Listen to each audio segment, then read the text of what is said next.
हमारे साथ बात करने के लिए कल्की धाम के पीठाधीश्वर आचार्य श्री प्रमोद कृष्णम जी हैं। उनसे बात करते हैं, जो संभल के ही रहने वाले हैं और आजकल जो संभल का मुद्दा चल रहा है वो देश भर में सबको मालूम है।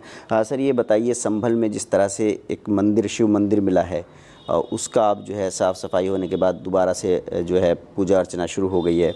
इसके अलावा जो कुएँ हैं वहाँ पर बंद हैं, उसमें से 3 कुएँ तो खोज लिए हैं प्रशासन ने, उनकी भी खुदाई हो रही है। कुओं के अंदर से जो है वो खंडित हुई प्रतिमाएं मिली हैं, मूर्ति मिली हैं। 1978 का अगर कुछ याद हो आपको तो बताइए, क्या हालात थे और क्यों जो हिंदू आबादी है वो अपने मकान बेच करके दूसरे इलाकों में चली गई थी? देखिए, 78 में हम 7वीं 8वीं क्लास में थे और संभल में ही पढ़ते थे, शंकर इंटर कॉलेज में। ये सब गलियां खूब घूमते थे जी। बचपन बीता हमारा। अभी जो 46 साल पहला मंदिर मिला है, कुछ दिन रुकिएगा, 56 साल पुराना भी मिलेगा, फिर 76 साल पुराना भी मिलेगा, फिर 600 साल पुराना भी मिलेगा। संभल एक पौराणिक स्थान है जी और ऐतिहासिक स्थान है। बिल्कुल। और हमारे पुराणों में लिखा है कि भगवान का अंतिम अवतार, कल्की अवतार, संभल के 24 कोस की परिधि में होगा। जहाँ अवतार होगा, श्री कल्की का अवतार होगा, कल्की भगवान अवतार लेंगे, वहाँ 68 तीर्थ होंगे, 19 कूप होंगे और मध्य में शिवलिंग होगा। दक्षिण दिशा में गंगा बहेगी। तो जहाँ भगवान का अवतार होना है, उस स्थान को टारगेट किया गया। इसको बाबर ने भी टारगेट किया, इसको दूसरे और जो कट्टरपंथी बादशाह हुए उन्होंने भी टारगेट किया। और टारगेट इसलिए किया गया कि यहाँ भगवान का अवतार होगा तो यहाँ से हिंदुओं को मिटा दिया जाए। ये हिंदू आस्था पे हमला था। अब क्या माना जाए, कलयुग है तो जो आस्था का सनातन धर्म की केंद्र है वो संभल ही है। सनातन का अंतिम अवतार है कल्की अवतार जी। इसी को आधार मान के कि भगवान का अवतार यहाँ होगा, श्री कल्की धाम की स्थापना हुई। श्री कल्की धाम की आधारशिला रखने खुद भारत के यशस्वी प्रधानमंत्री नरेंद्र मोदी जी यहाँ आए। उन्होंने अपने हाथ से 19 फरवरी को कल्की धाम का शिलान्यास किया। तो जहाँ भगवान आएगा, जहाँ भगवान आता है, उसके आने से पहले कुछ आसुरी शक्तियाँ एक्टिव हो जाती हैं। ये इतिहास में भी है, लिखा है, प्राचीन इतिहास पढ़िए। जब जब भगवान का अवतार होना सुनिश्चित हुआ है, उससे पहले आसुरी शक्तियाँ, उससे पहले उपद्रव शुरू कर देते, उपद्रव होते हैं। तो ये अवतार से पहले उपद्रव हो रहे हैं और इससे मैं ये कह सकता हूँ कि भगवान का अवतार जल्दी होगा। जल्दी होगा। हम राजनीतिक बात करें तो Akhilesh Yadav ji one nation one election को लेकर के निशाना साध रहे हैं। वो कह रहे हैं कि ये लोग जो है देश पर एक साथ कब्जा करना चाहते हैं लोकतांत्रिक तरीके से, और अगर कोई राज्य सरकार गिर जाती है तो क्या फिर वो पूरा इंतज़ार करेगी जब तक कि देश में चुनाव हुआ करेंगे? तो वो उसका विरोध कर रहे हैं, वन नेशन वन इलेक्शन का। आपको क्या लगता है? देखिए, अखिलेश यादव जी बहुत बड़े नेता हैं और बड़े समझदार आदमी हैं, लेकिन जब से उन्होंने अपना नेता राहुल गांधी को बनाया है, तब से वो बहकी बहकी सी बातें करने लगे हैं। वो भी ऐसी बेहुदा बातें कर रहे हैं। मुझे लगता है संगत का असर आ गया है। अखिलेश यादव जी को एक बहुत बड़ी विरासत मिली। सच बात यह है कि अखिलेश यादव उधार के नेता हैं। उन्हें मुख्यमंत्री की कुर्सी आदरणीय मुलायम सिंह यादव जी ने सौंपी थी उधार में। और ये जो उधार के नेता हैं, इन्हें न भारत का पता है, न भारत की संस्कृति का, न भारत के संस्कारों का। ये वो लोग हैं जो अपने अपने सुखों में, अपने अपने भोगों में मस्त हैं। और भारत की जनता त्यागी, तपस्वी, बलिदानियों को अपना आइडियल मानती है। नरेंद्र मोदी इस देश के ऐसे नेता हैं जिन्होंने इस देश को पल पल महसूस किया है, इस देश के लिए अपना जीवन खपाया है, इस देश में जो गरीबी है वो भी देखी है, इस देश में जो जो हालात पैदा हुए वो देखे हैं। नरेंद्र मोदी बरगद के पेड़ हैं, ये गमलों में उगे हुए पौधे हैं। नरेंद्र मोदी जो फैसला लेते हैं, ये उसका विरोध करते हैं। विरोध क्यों करते हैं? ना राहुल गांधी जानते हैं, ना अखिलेश यादव जानते हैं। सिर्फ विरोध के लिए विरोध करते हैं, इसीलिए जनता इनको आईना दिखा रही है। ये बताइए कि प्रियंका गांधी, आप लंबे समय तक कांग्रेस में रहे हैं, आपकी नेता रही हैं। आज एक तस्वीर उनकी वायरल हो रही है जिसमें फ़िलिस्तीन का बैग जो है वो टांगे हुए हैं। क्या संदेश इसके पीछे हो सकता है? नहीं, मैं प्रियंका गांधी जी को जितना जानता हूँ तो मैं इतना ही कह सकता हूँ कि वो जो फ़लस्तीन का बैग लिए घूम रही हैं वो गलती से नहीं है, वो सच में फ़लस्तीन को प्यार करती हैं।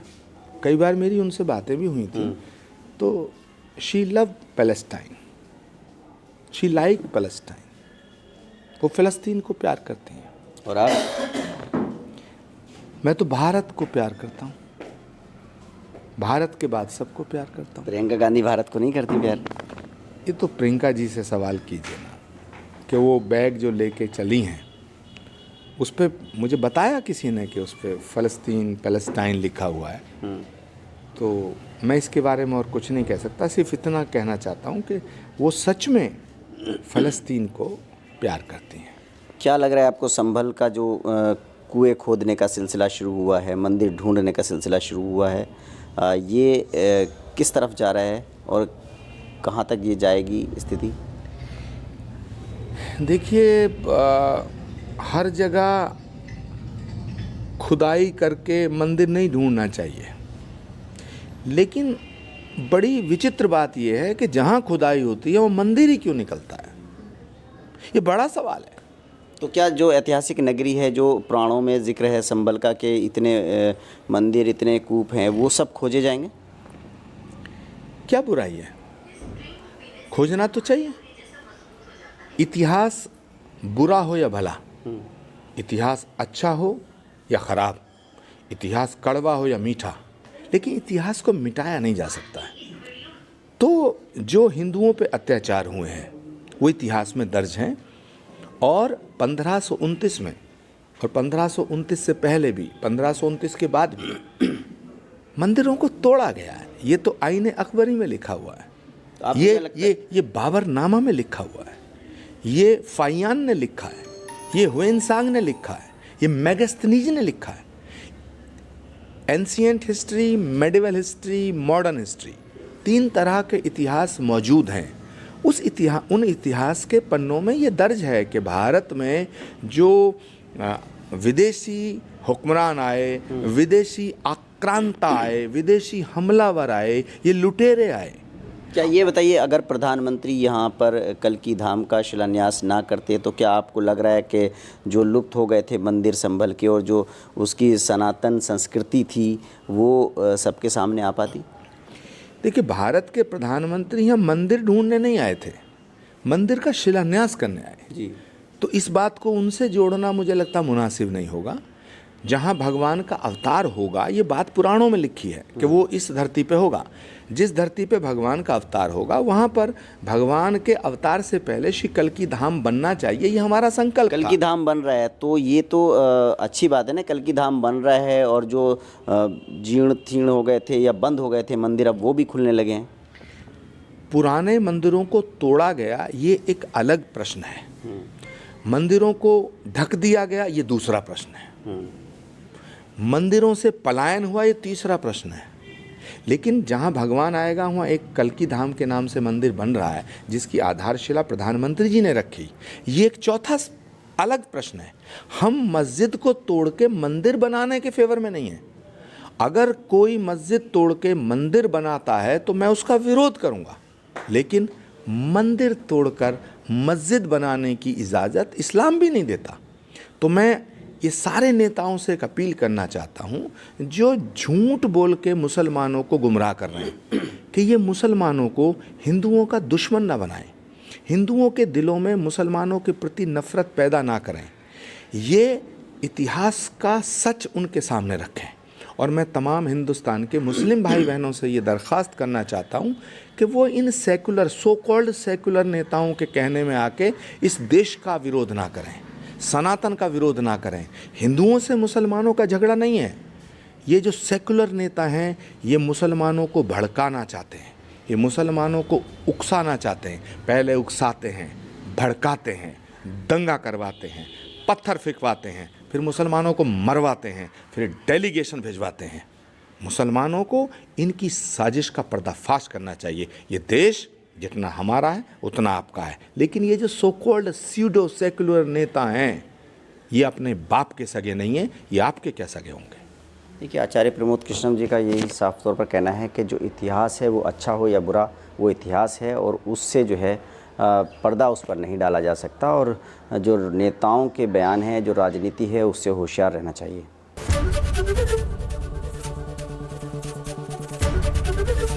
एबीपी गंगा, खबर आपकी, जुबान आपकी।